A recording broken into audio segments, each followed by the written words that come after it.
Hello everyone, welcome to another web development tutorial. In this video, we're going to be taking a look at responsive web design. A more technical name for this lesson might be an introduction to media queries.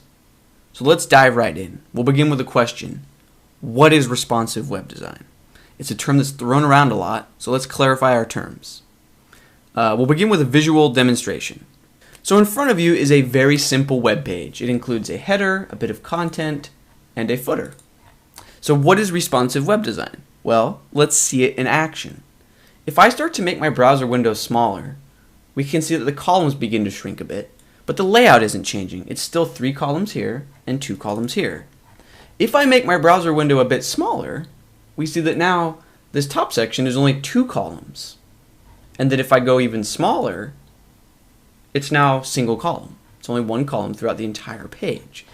And this is a layout that is actually very well suited to smartphones. And this should look familiar. This is a strategy that a lot of websites use if you view them on a smartphone. So what is responsive web design? It's simply responding to the size of the browser window or the device with our code. Hence the name responsive. Now the goal of responsive web design is to be able to create one website that looks great both on large desktop monitors and small smartphones, and everywhere in between. It's this notion that we can use responsive code to adapt and cater to the user's device size. Now, I think one of the best ways to fully understand responsive web design is to look at a layout that's not responsive and try to make it responsive. So behind the scenes, I actually just went ahead and removed all of the responsive code from this layout, and I hit the refresh button. So now if I make the window smaller, nothing changes. It stays 3 columns no matter how small the window gets. So this is emulating what a smartphone might look like, and this is simply unacceptable. These columns are too small. This needs to be single column. And this is what it would look like on a tablet about, and that doesn't look good either. So the remainder of this video is going to be recreating the responsive layout that you saw in the beginning of the video. And you are going to learn all of the code necessary to send conditional CSS to the browser at different times depending on its size. So by the end of this video, you will have a firm grasp on how to create responsive layouts and write all of the code necessary. So let's dive right in. So this is the HTML that makes up the web page that we've been looking at in the browser. It's a very simple page. Now, a word of caution, if you're not familiar with the basics of CSS or what CSS is, I recommend watching some of my earlier videos on CSS, because all responsive web design is essentially conditional CSS. We want to send the web browser different sets of CSS depending on the size of the viewport. So for example, once the browser is smaller than say 900 pixels, we simply want to send it different CSS instructions. So let's write our first line of code. In the head section of our website, we want to include a different style sheet at the appropriate time. We'll name this new file responsive CSS, and media equals screen, and we'll give it a max width of 900 pixels. So let's go ahead and create this new file. In our CSS folder, new file, responsive CSS. Okay, and let's just say color red.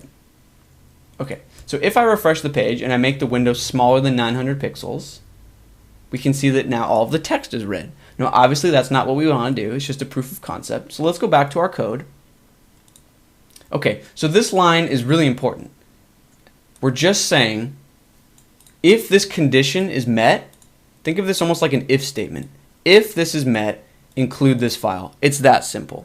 So we're off to the races. Let's begin writing code for when the browser reaches a certain size. So our first bit of business is to make this top section only 2 columns instead of 3 when the browser window is smaller than 900 pixels. So let's take a look at the code that makes up this current 3-column layout. In the HTML, it's nothing more than divs with a class of 1/3. See, there's one, there's another one, and here's another one. Let's take a look at the CSS. We're saying a width of 30% and float them to the left and give them margin right of 5%. Now, here's where a little bit of arithmetic comes into play. We always want, when we're creating a column layout, we want it to add up to 100% most of the time, right? So to create 3 columns, the width of each column is going to need to be approximately 33%. But we want a bit of margin between each column, and that's where we make the number a bit smaller than 33%, and then we add a bit of margin. And then we tell the final column to have 0 margin. So it adds up to 100%. So let's just tweak this a little bit in our new responsive file to get it to be 2 columns instead of 3. So we will say div 1/3, no longer a width of 30, let's go with 47.5%. So if we refresh, we see that a change is taking place, but something's not quite right. We need to tell the second div to no longer have any margin. So we'll say div 1/3 second, margin 0. And now we see that we've got the 2-column layout. Let's go ahead and go that extra mile and make this 3rd column full width, because this looks a little bit odd. There's this empty space. So all we need to do there is just say div 1/3 last. It targets that 3rd column that used to be the 3rd column. Let's go ahead and clear the floats above it. We no longer want it to be floated. We'll make it a width of full width with auto, and then we'll give it a bit of padding on the top so it sits a bit down from the other 2. So now we can see that initially on a large screen we have 3 columns, we get down to a certain size. Now 2 columns makes more sense, and instead of having empty space, we'll make the final column fill up all of the available space. Now if you're following along, or if you're going to pause this video or after the video write your own code, one thing I want to point out very quickly is in order to get your images to be flexible themselves, you need a little bit of code. So I'm targeting all images, and then I'm saying give them a max width of 100%, and then make their height automatically proportionate to their width. Okay, so without this, let's take a look at how the layout just falls apart. So we can see that these images are quite large, which allows them to be responsive. But without giving them a max width, the layout just completely breaks. So add that code back in, and that's what allows the images. You can see here the image actually isn't that wide, but once it breaks down and sits on the full column, it's actually fairly wide. So that's what makes that possible, is this little bit of code. Anyways, that's just a side note. Moving on with the lesson now. For our next bit of business, let's focus on the smartphone size. So once we get down to the smartphone size, we want everything to be single column. We don't want 2 columns here, and down below we don't want 2 columns here. We want everything to be full width, single column. So I already showed you one way to include conditional CSS by the head section of your HTML file in this code. Here's a second way. In the actual CSS file, in our responsive CSS, you can write media, screen, and max width, we'll say 500 pixels. Okay, now any code that I place in between these curly brackets will only run at 500 pixels or smaller. So we can say something like div mobile collapse, be full width with auto, do not float, so we don't want to create any columns, and don't have any margin to the right. So now if I refresh, we can see that everything's single column once the browser is 500 pixels or smaller. So we see we're 3, okay, now we're at 2 columns with the 900 threshold. Now once we hit the 500 pixel threshold, we're down to a single column layout. Now this is all made possible with some classes that we added to our HTML file earlier before this video. So this hide mobile class, or excuse me, mobile collapse class, we simply add that to any element in the HTML that is floating or that is a column at the traditional level, so that we can then target it in our responsive file. So an alternative approach would be, instead of saying mobile collapse here, we could actually spell out every element that we wanted to target. So we could say div 1/3, we could say div main, div side. You could list out all of the elements that you no longer wanted to be a certain width and floated. But with that one helper class, it makes things a lot easier. Now along those same lines, let's say there's certain content that we want to display at the large desktop level, but maybe it's not vital. So once we get down to something with less screen real estate, like a smartphone, we don't want to show it. So a good example are these boxes in the bottom right hand corner. You can see this one says important content and these two yellow ones say not vital. So once we get down to a tablet level, we can still show them. But once we get down to a smartphone size, let's say, for example, we want to hide these two boxes that say not vital. So in our HTML, I've actually given those elements a class of hide mobile. Now, obviously, in our main style sheet, there's no corresponding code for elements with a class of hide mobile. But in our responsive file, within the curly brackets of this 500 pixel threshold, let's say hide mobile, display none. So now if we refresh, we see that once we're at the traditional smartphone size, we're no longer going to show those elements. So with one class, we can sort of create this layered approach that if something's not super important, just say hide mobile. Give it a class of hide mobile. So our layout's already beginning to be a little bit responsive. We've got 3 columns. We've got this content that maybe is not so important. By the time we're down to a smartphone, everything's single column. We're hiding certain content. We're making a lot of progress. Now, let's take a look at the navigation of the site, because honestly, in my opinion, this doesn't look great. I think we can do better. So let's take a look at the navigation at the traditional full width size. We can see that it's just a collection of links sitting horizontally. Once we get down to about, our 900 pixel threshold, things start to not look great. They break down onto 2 lines, and the way that the borders are set up, it just doesn't look good. However, it does look good at the full size. So let's write a bit of new code targeting the 900 pixel size. So, in our responsive file, we'll create some new code here. We'll say navigation. Instead of just being free-flowing, we want you to have a width of 25%. So you can fit 4 on a line. No more, no less. And if we refresh, we see that already looks better in my opinion. But let's give them a bit of border bottom as well, so they look clearly defined. Border bottom, 1 pixel solid. We'll go with a little bit darker of a gray. So if we refresh, we see that now there are 4 on a line. They have bottom border. Just to show the difference, without this code, it would look something like this.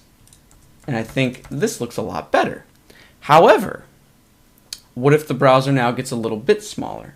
At some point, this isn't going to work. We're going to want to go 3 per row instead of 4. So we'll write a new bit of code. We'll say media screen max width 620 pixels. We now want 3 per row instead of 4. So if we refresh, we see that we're at 4 wide in the navigation. The window gets a little bit smaller. Now we're down to 3 wide. And then finally, let's optimize it for the smartphone size. So down in this 500 pixel threshold, in this curly bracket, let's say navigation, give them a width of 50%. So there's only 2 per row. And let's actually make the font size a little bit smaller. So now if I refresh, the navigation looks good even at a mobile level. And now that the navigation is in place, I think our work is done. We have created a responsive web layout. Let's review. At the desktop level, we've got 3 columns, a simple navigation that sits on 1 line, and then a section down here with 2 columns. Once we get down anywhere in the tablet range, we have a navigation that now sits on 2 lines with even widths. We have 2 columns in this main area. We have a simple 2-column layout at the bottom. And finally, once we get down to something like a smartphone, we have a navigation that sits 2 per line, and that the rest of the content sits on a single column. And we're also, remember, hiding content that's not vital. That's a really important topic, is screen real estate is very limited at the mobile level, and a huge part of responsive design is asking yourself what content is really vital and what content is not. Let's optimize it for the mobile experience once a user's browser is really small. So, let's now review the technical side of things. We learned that there are 2 primary ways of including conditional code. The technical name for this is a media query. So the first method was in the head section of our HTML file, We simply supply a location to a file, and then here's our media query. We're saying if the screen has a max width of 900 pixels, so if it's 900 or smaller, include this code. The second way to include conditional CSS, or the second form of media query, is to include code in your actual CSS file and just say media, screen, and then the same conditions, a max width. That's really it. Now let's talk about what we can learn in the future. The biggest idea that I want to stress, and we'll cover it in another lesson, is this notion of mobile first. So what we did today is actually desktop first. We took a layout that was designed for a traditional web browser on a computer, and we sort of retrofitted it to work on tablets and smartphones. And that approach is called desktop first, or I guess you could just call it traditional responsive design. However, different design agencies take different approaches, and I'm not going to get into the politics of device trends and extrapolating trends and noticing that more traffic is actually going to be coming from mobile devices than desktops. I don't want to get into all that in this video. I just want you to be aware of the fact that some design agencies take a mobile first approach. And basically, all that is doing is taking our responsive media queries and just flipping them on their head. So it's saying, instead of our baseline styles lying in main and then including code conditionally to work on tablets and smartphones, why not start at the other end of the spectrum? Why not start with mobile first and include all of our baseline styles at this level, and then include the CSS needed to create 2 columns and 3 columns through media queries? So it's basically taking this and just turning it on its head and using min width instead of max width. Now another notion to mobile first is to actually use JavaScript to go the extra mile. So for example, remember this content, some of it's vital and then these 2 boxes are not vital? In order to serve the smallest possible file size to mobile devices, because you want to conserve data on a smartphone, we could simply not include these non-vital boxes. We could just not include those in our markup. We just delete them, and then use JavaScript and Ajax that detects if the screen is large enough, then load that content in on the fly, so that way the initial HTML file is as small as possible for mobile devices. That's totally outside the scope of this video, and you can go as far with the mobile first approach as you want to go, but that's getting more into market demographics and device trends. It's completely outside the scope of this video. But the other thing we will cover in the future is using JavaScript and jQuery to enhance the navigation area for the smartphones. So for example, this layout is actually rather poor for a smartphone because the navigation area takes up way too high of a percentage of the screen space. When a user first comes to your site, they might not even want to use your navigation, so it doesn't need to take up half the screen. So what we can do with something like jQuery or another JavaScript library is hide the navigation initially, and then include a menu icon that smartphone users tap, and then we can show this navigation. So that's something that we will look into in further videos, but just know that with a bit of JavaScript, we can take our responsive layouts to the next level. Just a quick note at the end, if you've ever viewed an older website on a smartphone or a smaller tablet, you might have noticed that by default, the page starts out very zoomed out, and you need to pinch zoom in to be able to read the text and to see the images clearly. And obviously, if we spent all this time and effort creating a responsive layout, we don't want that to happen. When we view this page with a smartphone, we don't want it to look like this and for users to have to pinch zoom in to still see this exact 3-column layout. We want the smartphone to display this layout by default. Okay? And all you need in order to tell the device to not zoom out and instead use a 1-to-1 pixel scaling ratio is this line of code. This line of code is basically telling the browser to make your viewport the width of the device. So this will create a 1-to-1 scaling ratio, and that's exactly what we want. So then the devices will take advantage of our responsive code, and it won't create the situation where users need to pinch zoom to scale in. That's a very quick note, but it's very important. So remember to always include this line if you're creating a responsive layout. And that's actually going to conclude this video. Thank you for watching. I hope you feel like you learned something, and stay tuned for more web development tutorials. Thanks.